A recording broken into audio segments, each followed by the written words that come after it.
कार्यक्रम के अध्यक्ष श्री लक्ष्मण चौगले जी, अभी निकले माजी शासक श्री दिगंबर पाटिल,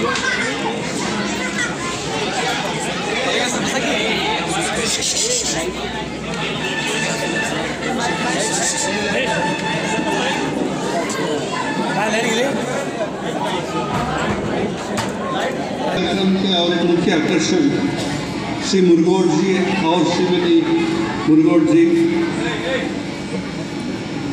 और NGO एसोसिएशन के अध्यक्ष जगदीश गौड़ा जी, प्रेसिडेंट टीचर्स एसोसिएशन जय कुमार हेब्बल्ले जी, अजीत देशपांडे जी और वेदिका पर उपस्थित अन्य गणमान्य और सारे खानापुर तालुका शिक्षक और खानापुर तालुक और बीडी ग्राम और अनेक ग्राम से आए हुए मेरे सारे भाइयों और बहनों, आज मुझे बहुत ही प्रसन्नता हो रही है, बहुत ही आनंद हो रहा है कि मेरे तालुक में, मेरे जो मातृभूमि है उस तालुक में मुझे ये सम्मान मिल रहा है। ये मैं समझता हूँ कि मेरा बहुत ही सौभाग्य की बात है मेरे लिए। लगभग मेरा 23 साल का सर्विस हुआ है एज IFS ऑफिसर। उसमें मैं शायद देश के हर एक कोने में गया हूँ और हर एक फंक्शन में भाग लिया हूँ। 23 साल में मैं हिमाचल प्रदेश से लेकर अंडमान निकोबार, लक्षद्वीप, सारे कंट्री में सब जगह मैं घूम चुका हूँ, सारे फंक्शन में गया हूँ। लेकिन जो आनंद मुझे यहाँ खानापुर तालुक में, मेरे तालुक में मिलता है वो कहीं भी नहीं मिलता। यहाँ मुझे अजीब सा सुकून मिलता है जब मेरे तालुक को मैं वापस आ जाता हूँ। एक्चुअली 2012 के बाद मेरा एक पहला फंक्शन है इधर खानापुर तालुक में। 2012 से पहले मैं, जैसे लोग बता रहे थे, मैं यहाँ का बेलगाम डिस्ट्रिक्ट का DFO था। उस समय मैं काफ़ी बार खानापुर को, सबसे ज़्यादा खानापुर तालुक में ही मैं आता था। यहाँ खानापुर तालुक के हर एक गाँव, हर एक जंगल में मैं घूम चुका हूँ, हर एक गाँव में गया हूँ। तो मेरे ख्याल से गोदोड़ी से लेकर मान तक या सड़ा तक और मेंढल से लेके कृष्णापुर तक सारे जो कोई गांव नहीं है जहाँ मैं नहीं गया। और मुझे उस समय इतना प्यार मिलता था खानापुर के लोगों से, खानापुर के जनता से, सारे मेरे भाइयों से और बहनों से। सब लोग बोलते थे कि ये खानापुर का सुपुत्र है। तो मुझे इतना अच्छा लगता था जब मैं सुनता था। तो ऑल्दो मैं बेलगाम का DFO था, लेकिन मैक्सिमम मेरा 90% में यही खानापुर में ही घूमता था उस समय। हालांकि क्योंकि सबसे ज़्यादा जंगल भी यही खानापुर में ही होता था। और मेरे सर्विस में ये जो टोटल मेरे करियर में मैं फॉरेस्ट डिपार्टमेंट में हिमाचल में भी काम किया हूँ, कर्नाटक में भी किया हूँ, अन्य जगह में भी किया हूँ। लेकिन ये जो बेलगाम DFO करके 4 साल में यहाँ रहा, 2008 से 2012 तक, यहाँ जो मुझे सेटिस्फेक्शन मिला, जो संतुष्टि मिली, मुझे कहीं और नहीं मिला। एक्चुअली मैं CCF बन के कुल्लू मनाली भी गया था। कुल्लू मनाली में 3 साल था, वहाँ भी लोग प्यार करते थे, लेकिन जो मुझे खुशी मिलती थी वो यही मिली जो खानापुर में या बेलगाम डिस्ट्रिक्ट में मिलता था। बेलगाम डिस्ट्रिक्ट में मैं जब DFO था, मेरे ख्याल से मेरे फॉरेस्ट के भाई सारे जानते हैं कि हम लोगों ने लोगों के साथ मिलके बहुत सारा यहाँ काम भी किया। बड़े बड़े अच्छे प्लांटेशंस हो या बड़े बड़े वाटर टैंक का निर्माण किए। उसके साथ यहाँ का एक भीमगढ़ सैंक्चुरी का डिक्लेरेशन उसी समय हुआ था। और बेलगाम में हमारे सारे माध्यम के मित्र भी यहाँ उपस्थित है। माध्यम के मित्र के साथ एक बेलगाम ग्रीन सिटी प्रोजेक्ट में बड़े बड़े प्लांटेशंस लिए हुए सिटी में, और ये सक्सेसफुल करके भी दिखाया वहाँ सारे कॉरपोरेशन के साथ और लोगों के साथ। मेरे सारे फॉरेस्ट भाइयों ने मिलके इतना अच्छा काम किया। ये जो अच्छा सेटिस्फेक्शन जो है वही अल्टीमेटली आपको हैप्पीनेस देता है, बाकी चीज़ कुछ भी नहीं है एक्चुअली। इसके बाद में जब प्रमोशन हो गया तो मैं कुल्लू चला गया। 3 साल वहाँ काम करने के बाद मुझे एक मौका मिला कि भारत सरकार में काम करने का। वो भी कितना इंटरेस्टिंग है। देखिए, मैं डिपार्टमेंट ऑफ एजुकेशन में, like MHRD, ministry of human resource development में डायरेक्टर ऑफ स्कूल एजुकेशन बन के आ गया। ऑल्दो मैं जंगलात डिपार्टमेंट से IFS ऑफिसर था, लेकिन यहाँ उस दौरान मुझे 1.5 ईयर 2 ईयर जब मैं डायरेक्टर स्कूल एजुकेशन था, काफ़ी सारे कंट्री में जितना भी स्कूल्स का प्रॉब्लम है सारा मैं जान चुका, सबको पता लग गया। उस समय ज़्यादा से मेरा इंटरेक्शन स्टेट लेवल के जो प्रिंसिपल सेक्रेटरीज होते हैं सब उन लोगों के साथ डिस्कशन होता था। जैसे कर्नाटक में अजय सेठ साहब थे, आप जानते हैं, या SPD जाफर थे, उन लोगों के साथ काफ़ी बार मैं मिलकर डिस्कस कर रहा था। और कर्नाटक के लिए जब फंड फ्लो वगैरह करना था उसमें मेरा काफ़ी रोल होता था उस समय मिनिस्ट्री में। उसके बाद में मेरा 1.5 साल के बाद मेरा प्रमोशन अगेन हो गया कि जॉइंट सेक्रेटरी बन गया। लास्ट 1 ईयर से मैं जॉइंट सेक्रेटरी वहीं MHRD में मुझे नियुक्ति कर ली है। अब मैं वहाँ MHRD में यूनिवर्सिटीज़ और हायर एजुकेशन, स्कूल एजुकेशन के साथ वो भी देखता हूँ। इसलिए मुझे एक तरह का एजुकेशन सिस्टम इंडिया में जो चल रहा है उसका पूरा अनुभव हो गया। मेरा जो करियर था सिर्फ जंगलात के लिए सीमित नहीं रहा, लेकिन मेरा करियर इवन एजुकेशन डिपार्टमेंट से भी जुड़ गया है।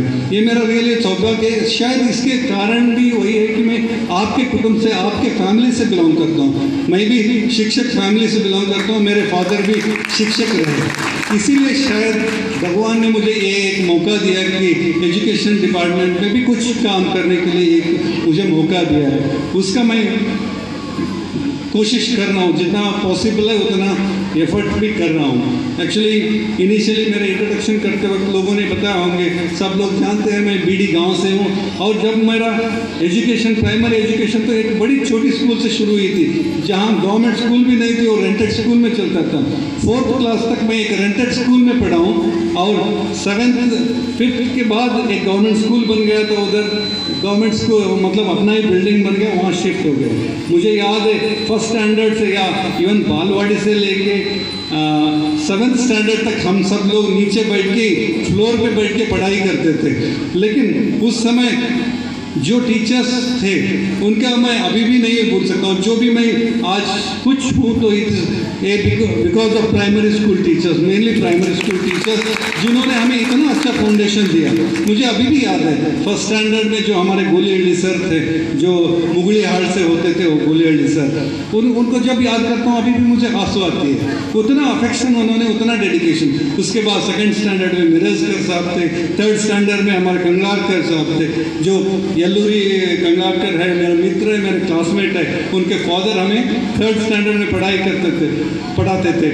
और 4th में मड्डीमनी सर थे। सबका नाम और सबका पूरा इतना इम्प्रेशन बैठ गया। एक्चुअली इसीलिए कोई भी स्टूडेंट का करियर में प्राइमरी स्कूल टीचर्स का बड़ा स्ट्रॉन्ग इम्प्रेशन रहता है, बड़ा स्ट्रॉन्ग फाउंडेशन रहता है। आप सब लोगों से मेरा यही एक निवेदन है कि अगर हमारे देश का भविष्य बनाना है तो ये सारा आपके हाथ में है, specially primary and high school में। जो आप बच्चों को मार्गदर्शन देते हैं, जो आप उनको जो एम्बिशन उनको बढ़ाने के लिए हेल्प करते हैं, जो उनको ध्यान देते हैं, वही आगे जाके उनको काम आता है।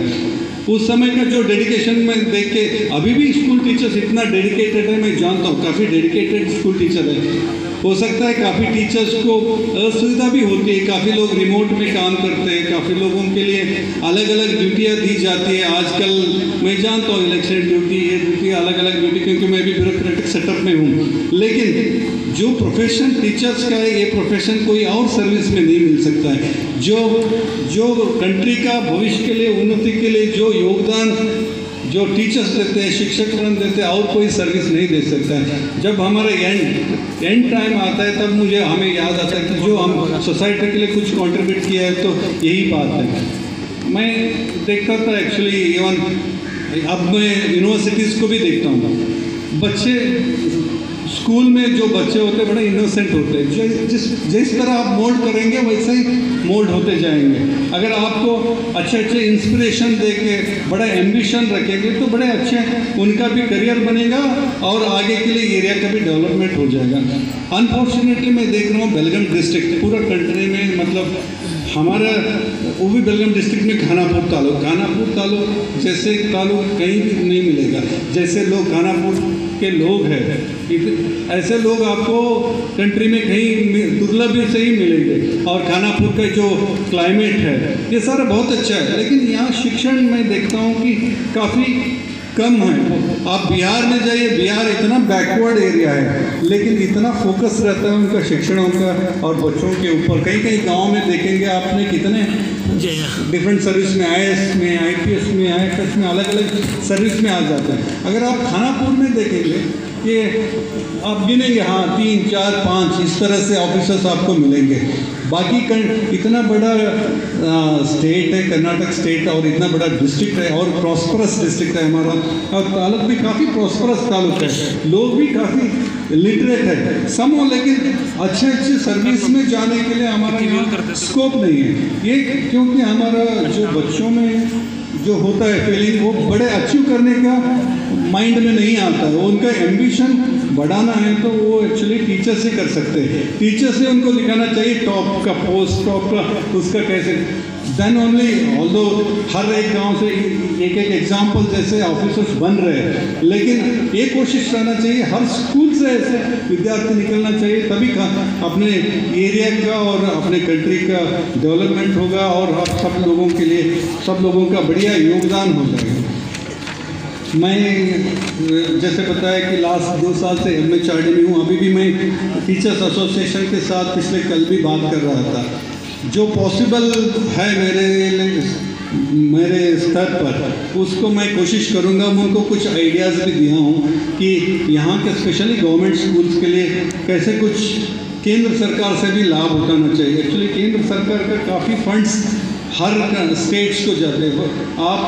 आप ये जानकर आपको ये होगा कि आश्चर्य होगा कि क्लास 1 से क्लास 12वीं तक हर स्टेट को केंद्र सरकार ने 25,000 करोड़ देते हैं। 25,000 करोड़ का ग्रांट्स देते हैं, हर स्टेट को मिलता है। लगभग कर्नाटक को 1,000 करोड़ का ग्रांट मिलता है स्कूल एजुकेशन के लिए, 900 के करीब होगा जो, लेकिन और भी ज़्यादा इसका फ़ायदा उठाने के लिए कोशिश करना चाहिए।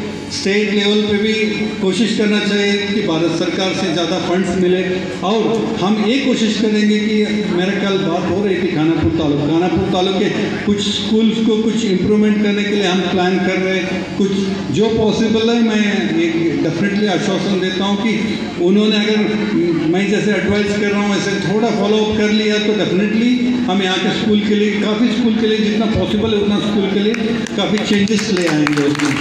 और मेरे पर्सनली भी जो पॉसिबल है मैं करने के लिए कोशिश करूँगा, जो मेरे स्तर पर जो होगा। मैं आप सब लोगों को बहुत ज़्यादा इंतज़ार नहीं करना चाहता हूँ, क्योंकि अभी काफ़ी लंबा कार्यक्रम भी हो गया, काफ़ी सत्कार हो गई। इतना अच्छा सत्कार मुझे कहीं भी नहीं मिला एक्चुअली, शायद मेरा रिटायरमेंट के बाद भी ये ऐसा सत्कार नहीं मिलेगा। जो सत्कार और प्यार आपने दिया है, आप लोगों को मेरा बहुत बहुत हृदयपूर्वक धन्यवाद। और जो यहाँ का एसोसिएशन है, खानापुर तालुक के एसोसिएशन है, और सारे मित्र बढ़ गए, सबका नाम मैं नहीं ले पाया, नहीं तो बड़ा लिस्ट होता। आप सबके लिए मेरा बहुत बहुत धन्यवाद।